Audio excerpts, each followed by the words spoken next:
Magandang gabi po, Brother Eli. Nais ko lang po sanang itanong ito sa inyo, kung alin po ba sa tatlong ito ang higit na mas mahalaga? May kinalaman o kaugnayan sa kaligtasan ng ating mga kaluluwa? Una, ang paggawa po ba ng mabuti? Pangalawa, ang umalig po ba sa relihiyon? O ang pangatlo, o ang pagsampalataya sa haring pangtubos na ibinigay ng Panginoong Kristo Jesus? Yun lang po. Salamat po, kapatid. Alam nyo, yung tatlong sinasabi nyo, magkakasama po yan. Unang-una, sasampalataya ka.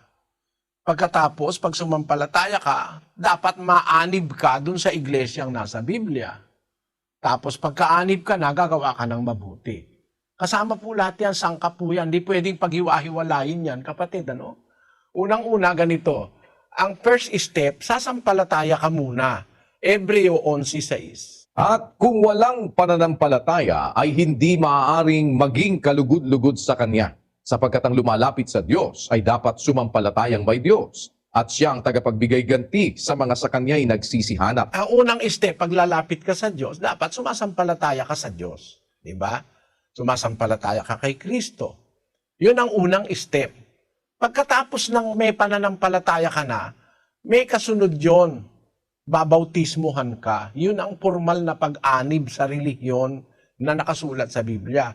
Ang sumasampalataya, babautismuhan. Basahin natin ang Gawa 8:36.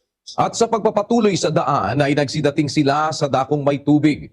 At sinabi ng bating, narito ang tubig, ano ang nakahahadlang upang ako'y mabautismuhan? At sinabi ni Felipe, kung nananampalataya ka ng buong puso ay mangyayari.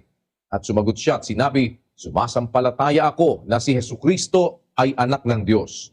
At ipinag-utos niyang itigil ang karo at sila'y kapwa lumusong sa tubig, si Felipe at ang bating, at kanyang binautismuhan siya. Iwanag, Pinangaralan ni Felipe yung bating, tapos sumampalataya yung bating. Nung makasampalataya siya, nanghingi siya ng bautismo. Ayan ang tubig, nakakahadlang para bautismuhan ako? Sabi ni Felipe, kung sumasampalataya ka, mangyayari. Sumagot siyang nananampalataya siya kay Kristo. Kaya binautismuhan siya ni Felipe. Pagkatapos ng bautismo, ano ang kasunod, kapatid? Sa 6:4 ng Roma.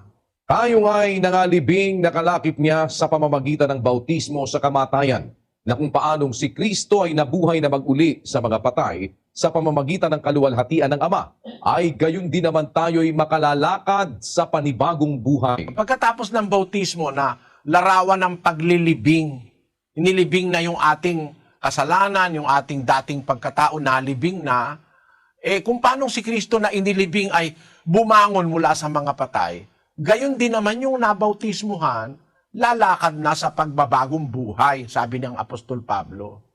Yung nabautismuhan, parang si Kristo na nilibing, bumangon sa patay after 3 days. Ganon din yung nabautismuhan, lalakad na tayo sa panibagong buhay. Paano tayong lalakad sa panibagong buhay? Ikalawang Timoteo 3:17. Upang ang tao ng Diyos ay maging sakdal, tinuruang lubos sa lahat ng mga gawang mabuti. Yun, para tayo magbagong buhay, tuturuan tayo sa iglesia ng lahat ng gawang mabuti. Hindi pwedeng walang gagawing mabuti. Hindi pwede. Kalakip ng pananampalataya kay Kristo, yung paggawa ng kabutihan. Basahin natin ang Santiago 2:22. Nakikita mo na ang pananampalataya ay gumagawang kalakip ng kanyang mga gawa, at sa pamamagitan ng mga gawa ay naging sakdal ang pananampalataya. Ang pananampalataya gumagawa kalakip ng kanyang mga gawa. Ay hindi pwedeng hindi ka gagawa ng mabuti pagka sumasampalataya ka Kasi yung sinampalatayanan mong aral, papasok sa loob mo yung salita ng Diyos, yung sinampalatayanan mo matatanim sa puso mo, yun ang mag-uumpisang gumawa sa'yo. 2 ng unang Tesalonica 13. At dahil naman dito, kami ay nagpapasalamat na walang patid sa Diyos, na nang inyong tanggapin sa amin ang salita na ipinangaral, sa makatwid bagay ang salita ng Diyos, ay inyong tinanggap na hindi gaya ng salita ng mga tao, kundi ayon sa katotohanan na salita ng Diyos, na gumagawa naman sa inyo na nagsisisampalataya. Pagka sumasampalataya ka, yung salita ng Diyos na tinanggap mo sa pananampalataya, gagawa yon. Kaya gagawa ka. Hindi pwedeng walang gawa. Kaya magkakasama yung pananampalataya, tapos pagpapabautismo na siyang pag-anib sa relihiyon at pagkatapos ay ang paggawa ng aral ng Diyos na itinuro. Naunawaan mo, kapatid, na Selwyn? Opo, maraming salamat po. Salamat. Pagpalain ka ng Panginoon, kapatid.